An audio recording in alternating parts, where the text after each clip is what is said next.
여러분 안녕하십니까? 오늘도 운동하기는 아주 굉장히 좋은 날씨입니다. 약간 쌀쌀한 것 같지만 운동하면 좋습니다. 운동들 하세요. 아시겠습니까? 오늘 걸으면서 무슨 생각을 했냐면 이렇게 밖에서 운동을 하면 쌀쌀한 날씨에 밖에서 운동을 하면 지난번에 그 갈색 지방과 일신, 우일신을 해야 되는 이유에 관한 내용을 설명드렸어요. 나가서 운동해야죠. 그런데 그건 그거고 또 실내에서만 생활하시는 분들이 있어요. 나는 평생 건강할 것이다 라고 생각하는 사람들, 천만의 말씀이에요.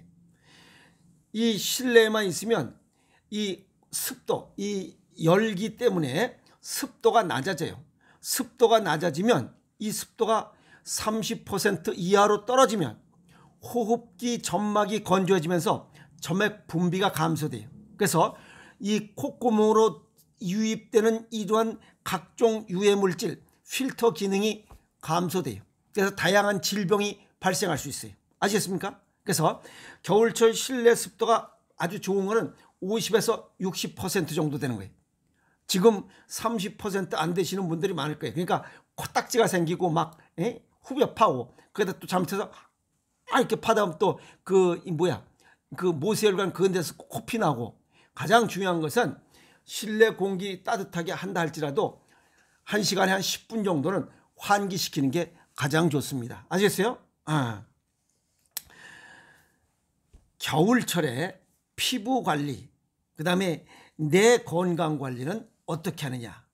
또 이 수분과의 관계, 습도가 너무 낮기 때문에 습도 조절을 어떻게 하는 게 좋은지 그 이야기를 정리하도록 하겠습니다. 습도 조절, 물을 자주 먹으면 되는 거잖아요. 그죠? 물을 자주 먹으면 돼요. 물이 우리 몸속에서 어떤 일을 하냐. 산소와 영양소를 운반하고 이 세포들이 에너지 생산하고 남은 노폐물을 배출하는 거야. 공급과 이 수요, 공급하고 또 반납받고 하는 이런 것들을 우리는 신진대사라고 그래요. 신진대사가 활발해져야 면역력도 높아지고 건강하게 살아갈 수 있어요. 그런데 우리가 수분을 보충하는 보통 1.8리터에서 2리터를 먹어라 뭐라 이렇게 얘기를 하고 있어요. 근데 그 세세한 내용을 알고 얘기를 해야 돼요.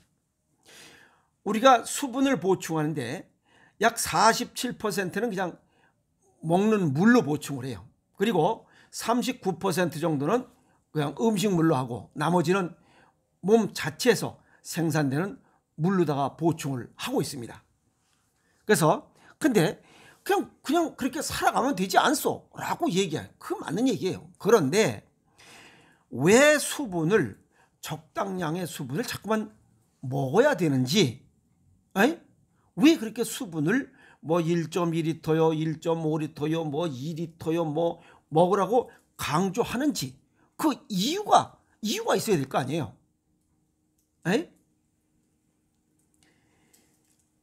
우리 몸속의 수분이 이 비뇨기계를 아주 쉽게 한 단면만 얘기하면 비뇨기계를 자극해서 이 소화를 촉진하는 역할을 또 수분이 해요.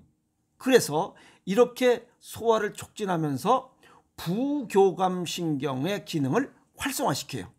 그래서 소변이나 땀으로 일일 약 2.5리터의 수분을 배출시키고 있어요. 즉 2.5리터의 수분을 배출시킨다는 것은 그만큼 혈액순환이 잘 되고 있다는 겁니다. 혈액순환이 잘 안 되면 2.5리터의 수분을 배출하지 못해요. 그래서 일본에서 그 데이터낸 자료를 보면 체내의 식사를 포함한 밥 먹을 때와 체내 합성량으로는 약 1.3리터밖에 보충을 못한다고 하고 있어요. 그러면 배출은 2.5리터인데 보충은 1.3리터밖에 못해요. 그러면 1.2리터가 부족하다는 거예요. 우리 몸이 정상 가동되고자 할 때 수분이, 그래서 1.2리터 정도의 수분은 보충해 줘야 된다는 겁니다. 그런데 이걸 보충 방법을 한꺼번에 왕창 먹으면 안 됩니다. 수시로 보충해 주는 것이 가장 좋다. 그리고 이 1.2리터의 물이 보충되지 않을 때 우리 몸은 건조 상태가 돼서 몸에 각질이 생기고 다양한 질환이 발생할 수 있습니다. 그런데 나이가 먹으면서 1.2리터의 수분이 부족한 이 자체를 인지 기능이 떨어지기 때문에 그걸 자체를 몰라요. 물이 부족합니다라고 갈증을 내야 되니 갈증을 내질 않고 있는 거예요. 그게 문제예요. 그래서 억지로라도 먹어라라고 하는 게 그 얘기입니다. 그리고 수분 부족하면 이렇게 빼내는 건 많고 보충하는 게 적으면 혈액의 농도가 높아져서 피가 끈적끈적해진다 이 말이에요. 우리가 보면 탁하다, 껄쭉하다, 탁하다. 아시겠어요? 이런 얘기들 하고 있어요. 그 결과 혈액순환이 안 되는 거예요. 혈액순환이 나빠져서 몸이 차가워져요. 몸이 차가워지고 이 말단 세포, 모세혈관을 통해서 끝까지 다 혈액 공급을 못하는 거예요. 그래서 말초신경까지 혈액 공급이 제한돼서 산소와 영양소를 공급하지 못하는 이런 결과를 해서 수족냉증, 아시겠어요? 수족냉증. 그게 제일 먼저 생겨요. 손끝 발끝이 냉해져요. 혈액순환이 안 되는 겁니다. 그럼 거기에 있는 세포들은 먹이를 먹지 못해서 서서히 이렇게 된다 이 말이에요. 그래서 수분을 자주 먹어야 된다. 그런데 또 수분을 보충한다고 또 1.2리터짜리 그냥 발컥발컥 먹고 이건 어리석은 거예요. 그렇게 되면 위산의 농도가 묽어져서 소화불량이 생겨요. 그래서 수시로 조금씩 마시는 것이 가장 좋은 방법이다. 그러면 세부적으로 수분 배출 내용을 한번 정리해 볼게요. 그러면 이해가 갈 겁니다. 2.5리터의 수분을 어떻게 배출되냐면 이 코호흡으로 0.5리터, 땀으로 0.5리터, 오줌, 소변으로 1.4리터, 똥, 대변으로 0.1리터가 나가요. 그래서 2.5리터의 수분이 밖으로 빠져나가요. 그런데 식사할 때 약 1리터가 들어가. 그 다음에 체내 합성을 0.3리터를 체내 합성해요. 그럼 1.3리터야. 그러면 2.5리터에서 1.3리터를 수분으로 보충이 되니까 그 외에 나머지 1.2리터는 수분으로 보충해야 된다는 거예요. 그래서 아시겠습니까? 이 세부 데이터가. 그러니까 물을 자주 먹는 게 좋다는 겁니다. 우리 몸에서 필요한 만큼. 동양의학적 소개를 정리하면 물은 음양오행상에 물과 관련된 건 전부 다 콩팥이 관련되어 있어요. 왜냐하면 콩팥의 고유 기능 중에 수분 조절, 그 다음에 체액 조절, 그 다음에 혈압 조절, 호르몬 조절, 여기에 수분이 들어가 있잖아요. 그래서 이 수분이 부족하면 혈압도 오르고 수분 부족함으로 인해서 혈압도 오르고 호르몬도 이 불균형이 오고 그 다음에 산과 알칼리, 이 알칼리 산 이걸 조절하지 못해서 다양한 질환이 발생한다. 그래서 물이 부족함으로 인해서 발생하는 이상현상, 다양한 현상들이 발생할 수 있다는 거예요. 그래서 1.2리터의 수분을 조금씩 나눠서 보충한다면 이러한 문제점들을 예방하고 치유할 수 있다. 이렇게 정리할 수가 있습니다. 그리고 특히 겨울 같은 때는 여름엔 땀이 나서 이거 땀이 나니까 물을 좀 먹어줘야 되겠다 해서 먹는데 겨울엔 땀이 안 나. 땀이 안 나. 그러니까 여기서 땀이 안 나니까 물 보충할 필요가 있냐? 안 먹는 거예요. 그리고 또 실내 공기가 이 온열기, 열기 틀어놓으니까 이 습도가 낮아져요. 너무 건조한 거야. 그러니까 오히려 여름보다 병이 더 많이 발생해요. 잘못하면. 그리고 겨울은 계절적으로 이 신장 기능이 약해지는 계절이에요. 아시겠어요? 그래서 김장김치를 가을에 하는 이유가 가을은 매운맛 폐대장 기능을 보강하기 위한 거고 겨울은 짠맛을 먹어서 신장 기능을 보강하기 위한 계절 음식이고 최고의 보약 음식이라는 겁니다. 그리고 짠 소금이 몸속에 들어가면 짠 음식을 먹으면 일반 음식을 먹은 것보다 20%의 수분을 머금는 효과가 있다고 말씀을 드렸어요. 그래서 수분을 임의로 막 보충하고 그러지 않더라도 20%의 기본 보충 이런 머금는 효과가 있기 때문에 다른 사람들보다 수분량이 더 많아질 수 있다. 이렇게 볼 수가 있는 거죠. 그리고 겨울 같은 때 땀이 없으니까 아까도 말씀드렸듯이 땀이 없으니까 뭐 물 먹을 필요가 있겠느냐라고 하지만 지금 호흡으로 0.5, 오줌으로 1.4, 대변으로 0.1 나가고 있잖아. 그럼 그 나간 거 보충해 줘야지. 근데 우리 몸은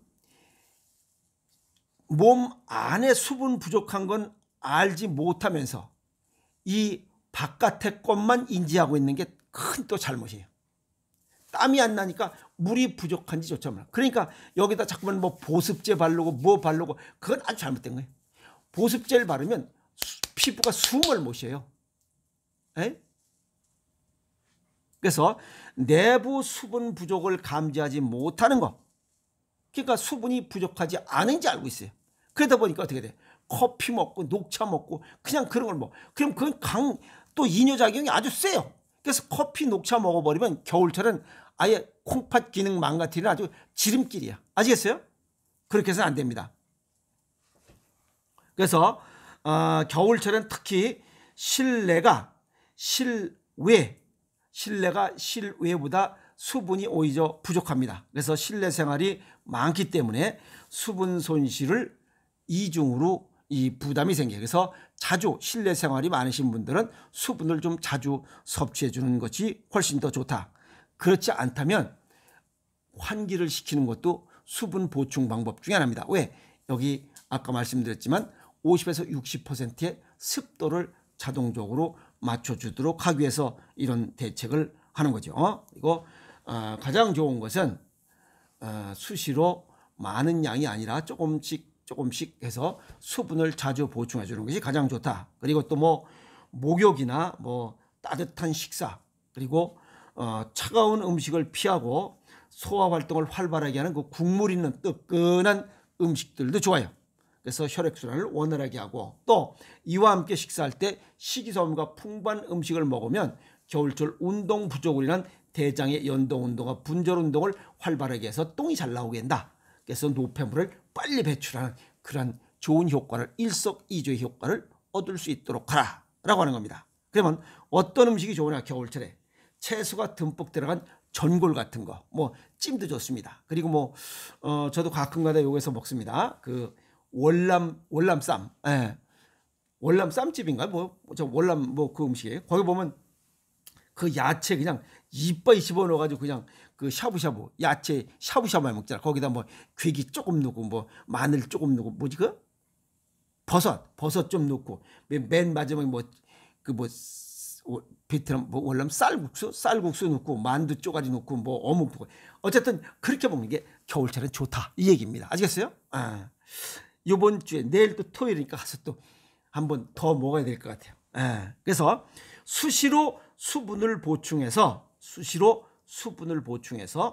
신장 기능을 향상시키고 피부를 보호하고 또 피부를 보호하면 체온 관리가 잘 됩니다. 체온 관리가 잘 되면 정상 체온을 유지할 수 있고 그다음에 면역력이 향상돼서 건강하게 겨울을 보낼 수 있다. 이렇게 정리할 수가 있는 거죠.